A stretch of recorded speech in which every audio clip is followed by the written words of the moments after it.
new aircraft for Thai's expanding Orient network had to meet some remarkable requirements. It had to be a wide-bodied aircraft.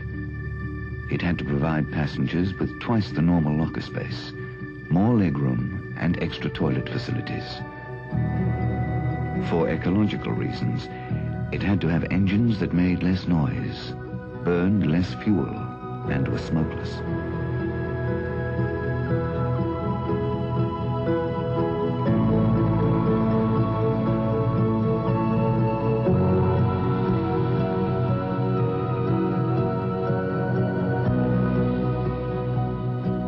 We take pleasure in revealing the aircraft that met all these requirements.